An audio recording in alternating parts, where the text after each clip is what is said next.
everyone, and welcome back to English Ease Studio. I'm Emily, and I'm so happy to have you here again for another English conversation practice.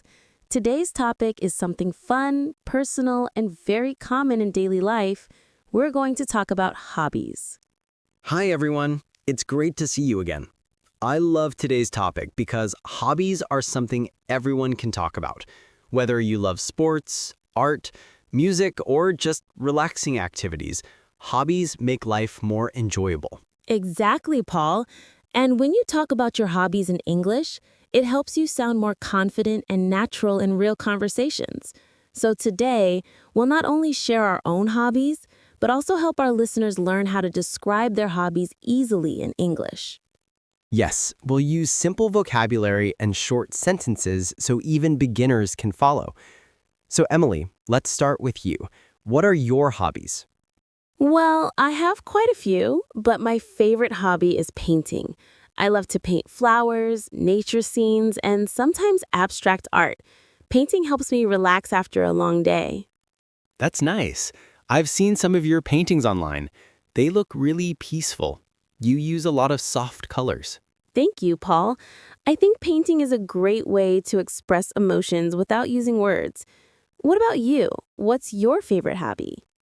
My main hobby is playing guitar. I've been playing since I was 15. At first, I found it really hard. My fingers hurt and I couldn't play even simple songs. But after practicing every day, I got better, and now I love it. That's amazing. Music really helps people connect. What kind of music do you like to play? Mostly soft rock and some acoustic songs. I also like to write short melodies. It's not professional, but it makes me happy. That's what hobbies are all about. Not being perfect, but enjoying what you do. And that's something I want our listeners to remember too. Absolutely. Many people feel shy when talking about their hobbies in English, but you don't need to sound fancy. Just say what you love doing and why. For example, I like reading because it helps me relax. Or I enjoy cooking because I love trying new recipes. Right. And you can also use phrases like, my favorite hobby is, or in my free time, I like to, or I'm interested in. Let's give some examples together. Sure. My favorite hobby is gardening. In my free time, I like playing football with my friends. I'm interested in photography because I like capturing beautiful moments. That's good practice for everyone listening. If you're watching this video, try to repeat these sentences after us. Speaking out loud helps improve your pronunciation and confidence.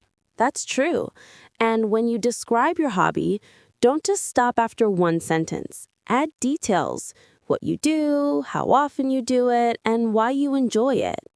Yes, for example, I could say, I like playing guitar. I usually play for 30 minutes every evening. It helps me forget stress and feel calm. That's 3 simple sentences, easy and natural. Perfect. Now let's talk about more examples. Besides painting, I also love gardening. I have small plants on my balcony, some flowers, and even mint and basil. That sounds lovely. Do you take care of them every day? I do. Every morning, I water them and check if they're healthy. It gives me peace of mind and fresh air. That's a very relaxing hobby. I also like something outdoors, cycling. On weekends, I go cycling around the lake near my house. It's both fun and good exercise. That's wonderful. Cycling is a great way to stay healthy. And the best part is you can enjoy nature while exercising. Yes, and I like listening to music while I ride. It makes the whole experience better. Nice combination, music and cycling. Exactly. So hobbies can be both physical and creative. Some people like dancing, swimming, or hiking. Others prefer reading, writing, or drawing. There's no limit. That's true. Even simple things like watching movies or listening to podcasts can be hobbies if you enjoy them regularly. Some of my students once told me that their hobby is cooking. I think that's great. You learn, eat, and have fun at the same time. Cooking is one of the best hobbies. You can explore different cultures through food.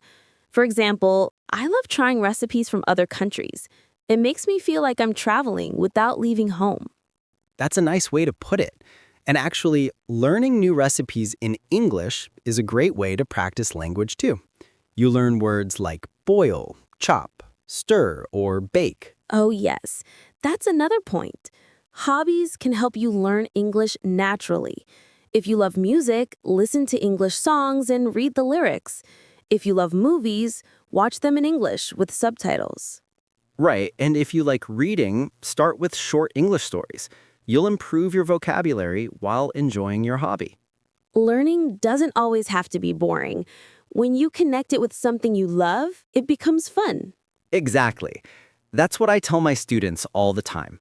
Combine English with your hobbies, and you'll never get tired of learning. That's so true, Paul. Now, let's talk a bit about how to ask others about their hobbies in English. Oh, yes, that's an important skill for conversations. So, Emily, what are some common questions people can ask? You can say, "What do you like doing in your free time?" Or, "What are your hobbies?" Or, "Do you have any favorite activities?" Those are simple and useful. And you can also ask, how often do you do that? Or when did you start? That keeps the conversation going. Let's do a quick example. I'll ask you questions and you answer naturally. Ready? Let's go. What are your hobbies, Paul? I like playing guitar and cycling. When did you start playing guitar? I started when I was 15. My cousin taught me the basics. How often do you play now? Almost every day, usually in the evening, Why do you like it? because it helps me relax and express my feelings. Perfect. That's exactly how a natural conversation should sound. Short, clear, and friendly. And if you're practicing English with a partner, take turns asking these questions. It's great speaking practice. Yes, and remember, you don't have to sound perfect. The goal is to communicate, not to memorize lines. That's the spirit.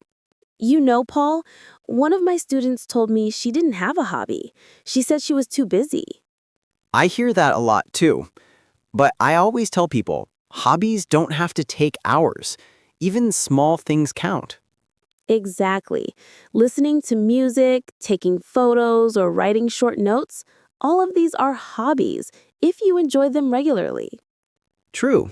Hobbies are important because they give your brain a break from daily work. Yes, they help you relax and recharge. Without hobbies, life can feel repetitive. I completely agree. Okay, Emily, let's imagine we're helping our listeners make their own sentences about hobbies.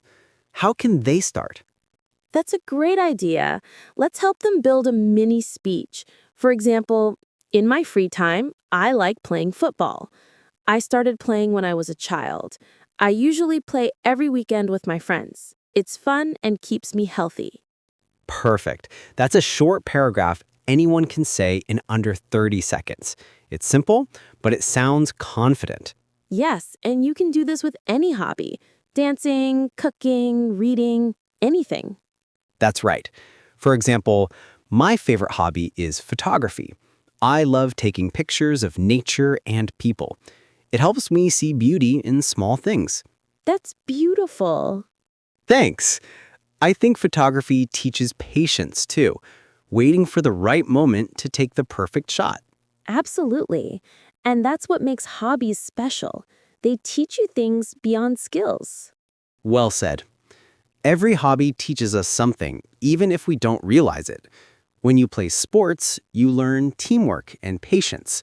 When you paint or write, you learn focus and creativity. That's a great point, Paul. Hobbies help us grow as people. They make us more balanced and positive. And the best part is, hobbies can bring people together. Right. When people share the same interest, they easily become friends. For example, I once joined a local music group.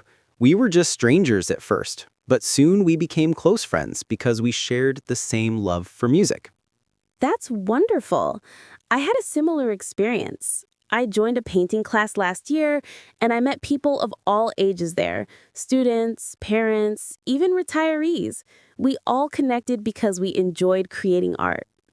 That's exactly why hobbies are important. They make life more meaningful. And when you talk about your hobbies in English, you're not just learning words, you're sharing a piece of yourself. Well said, Paul. You know, some people think they're too old to start a new hobby, but that's not true at all. Yes, absolutely. You can start at any age. Whether you're 15 or 50, it's never too late. Learning a new hobby keeps your mind active and gives you something to look forward to. True. And many hobbies don't need a lot of money or special tools. You can start small. For example, if you want to learn photography, start with your phone camera. If you want to learn cooking, start with simple dishes. Exactly. The main thing is to start, not to wait for perfect conditions. Waiting for the right time usually means never starting. So true. And hobbies can even turn into careers. I know people who started painting or writing as a hobby, and now they sell their work or publish their books. Same here. One of my students started making small craft items as a hobby. She used to give them as gifts. Now she sells them online and earns good money. That's amazing. It shows that when you truly enjoy something and work consistently, even hobbies can grow into something bigger. Yes, and it also gives you confidence. When you improve at something, even a small thing, it boosts your motivation in other areas of life. Very true. You know, hobbies are also good for mental health. When people feel stressed or sad, doing something creative can help them feel calm. Definitely. When I'm feeling low, I just pick up my guitar and start playing. After 10 minutes, my mood changes completely. That's the magic of hobbies. They help you forget your worries and focus on something positive. And that's another great reason to encourage our viewers to find at least one hobby they love. Absolutely. If you're listening, ask yourself, what do I enjoy doing? What makes me feel happy and relaxed? That's probably your hobby, even if you never called it that before. Yes, and don't compare your hobbies with others. Some people like exciting things like mountain climbing. Others enjoy peaceful activities like reading or knitting. Both are fine. Right. There's no better hobby. What matters is that it brings you joy. Speaking of reading, do you like reading, Emily? I love it, especially novels and biographies. I like reading about people's lives, how they faced challenges and succeeded. It's inspiring. That's interesting. I prefer science books or articles about new technology. I like learning how things work. So you're more into practical knowledge and I'm into stories. That shows how different people's hobbies reflect their personalities. Exactly. Reading habits can also tell a lot about what kind of person you are: creative, curious, emotional, or logical. That's so true. In talking about your hobbies in English is a great way to show your personality when you meet someone new. Yes, it's actually one of the most common questions in job interviews and friendly conversations. People often ask, "What do you like to do in your free time?" That's right. And answering that question naturally can make a great impression. It shows that you have interests and know how to balance work and life. So maybe we should teach our listeners how to answer that question clearly. Great idea. Let's do a sample answer. Paul, imagine you're in a job interview. The interviewer asks, "What are your hobbies?" How would you answer? I'd say, in my free time, I enjoy playing guitar and going for bike rides. Playing guitar helps me relax, and cycling keeps me active and healthy. Perfect. That's short, confident, and positive. Now let me try. I enjoy painting and gardening. Painting helps me express myself creatively, and gardening gives me peace and happiness. Excellent! You can see how both answers sound natural and show good personality. Exactly.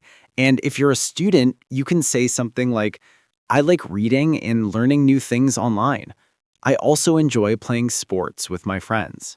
That's a great beginner-level answer. Simple and effective. Yes, and if you're learning English, don't worry about big words. Keep your sentences short and natural. That's the key. I agree. Sometimes people think they need to use difficult vocabulary to sound smart. But in real life, clarity is more important than complexity. Yes, simple English spoken confidently always sounds better than complicated English full of mistakes. Absolutely. Let's talk a bit about how to improve English through hobbies.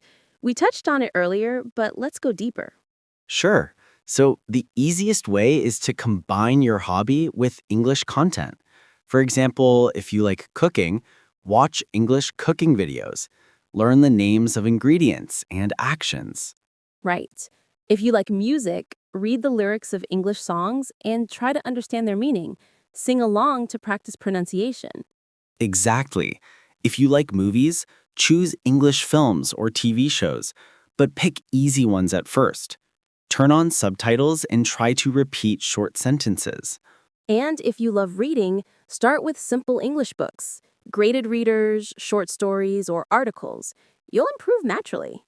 You can even write about your hobby in a diary. For example, today I cooked pasta. It was delicious. That's simple writing practice. Yes, and writing about your hobby every day for a few minutes improves your grammar and vocabulary. And if you join online groups related to your hobby, try to comment in English. It's great real-life practice. That's true. Many people waste time online, but if you use social media to connect with others about your hobby, it becomes learning. That's a powerful idea. You're improving language skills while doing something you enjoy. Exactly. And the more you talk about your hobby, the more confident you become. You know, Emily, some people say they get nervous speaking in English because they don't know what to talk about. But hobbies are the best topic. You already know it well, so you can speak easily. Yes, you don't have to prepare or memorize anything.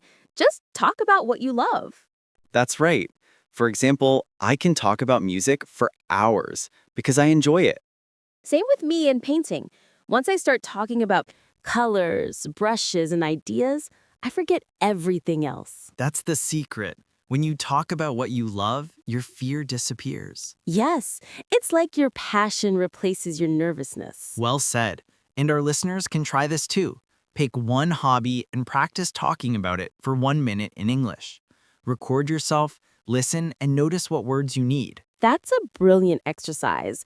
Then practice again the next day. You'll notice improvement quickly. Exactly. And when you run out of words, that's not a problem.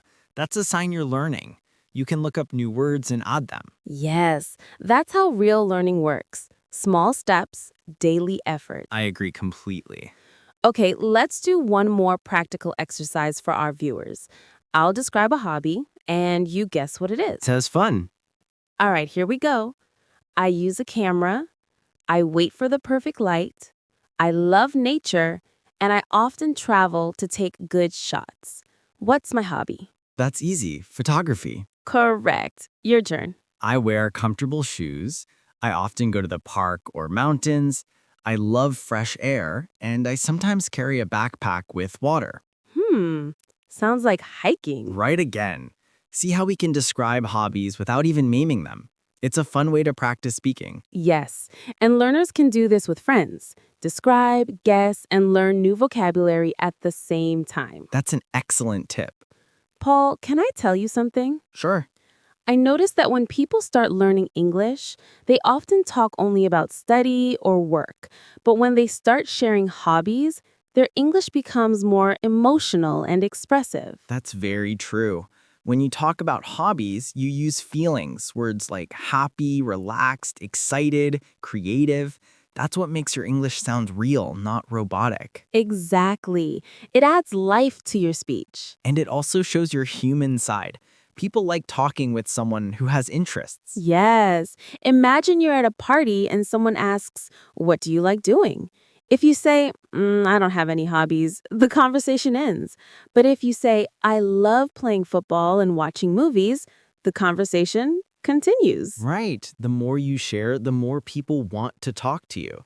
So, hobbies are not only for fun, they're also great for improving social skills. That's true. Even in professional life, hobbies make you more interesting to talk to. And they can reduce stress too.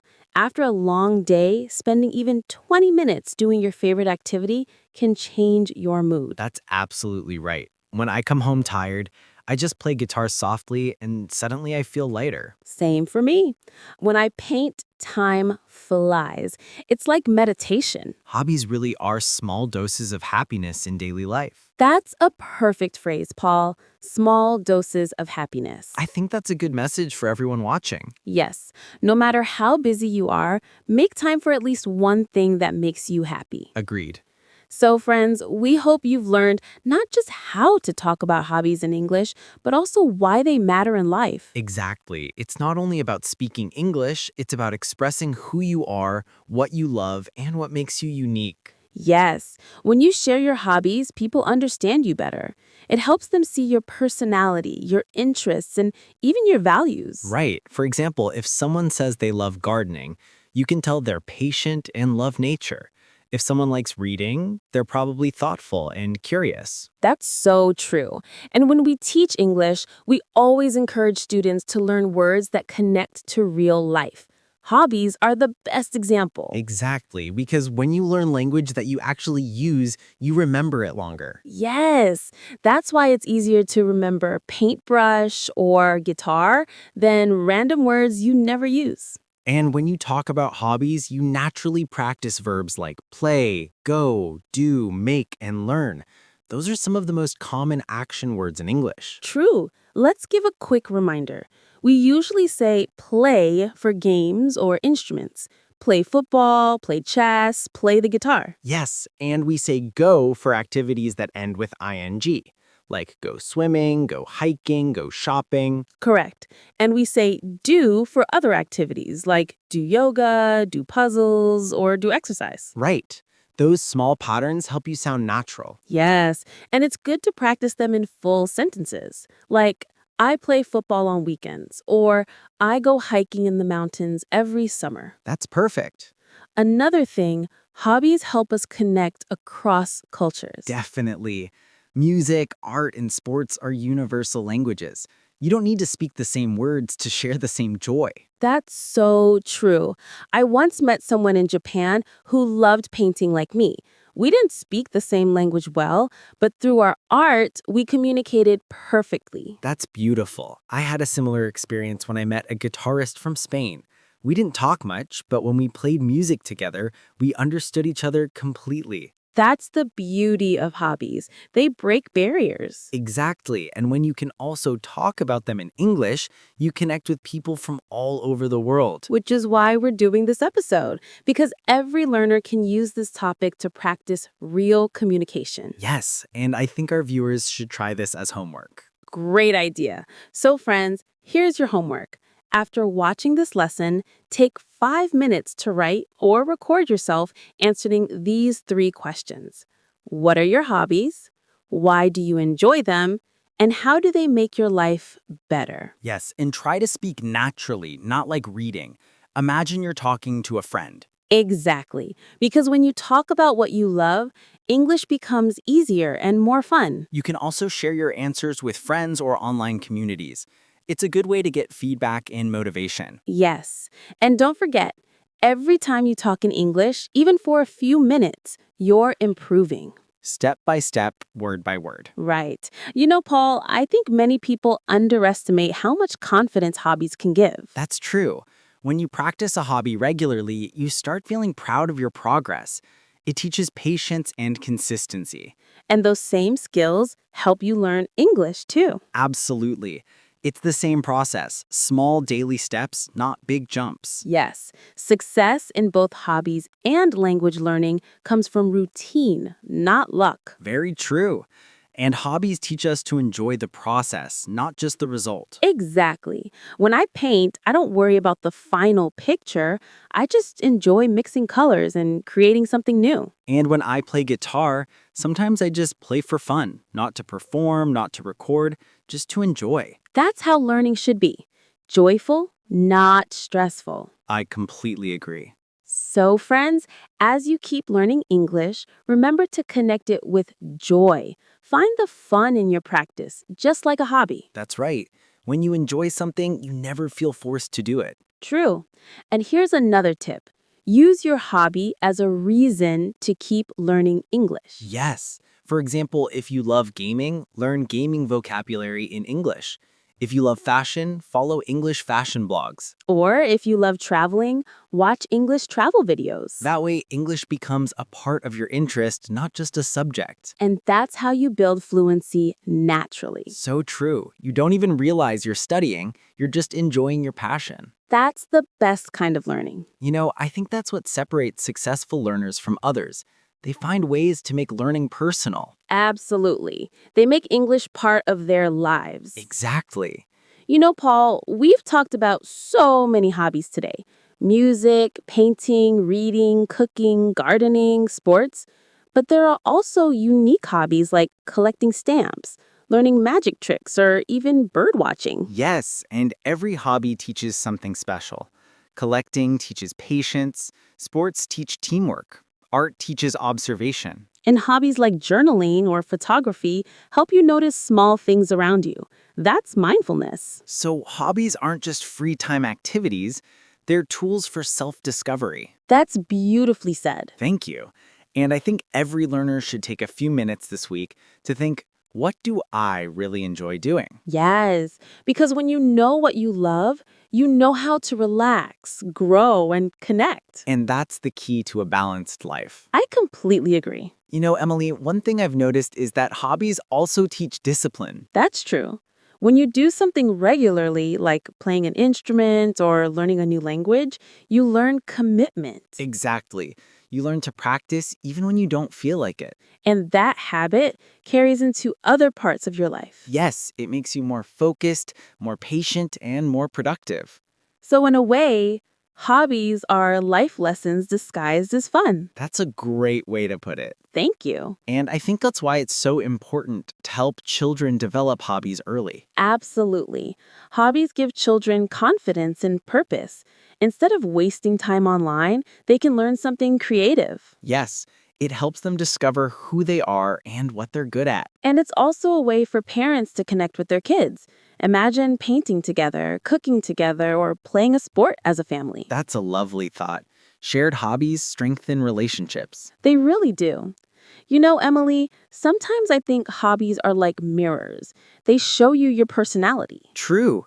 And they also help you express what words cannot. Absolutely. Especially artistic hobbies like music, writing, or dance. Those are languages of emotion. Exactly. And when you combine that emotional expression with English learning, you become not just fluent, but expressive. That's so powerful because fluency without emotion is just words. But when you add feeling, it becomes communication. I couldn't agree more. So, friends, let's remind you of one key message. Never stop exploring, never stop learning,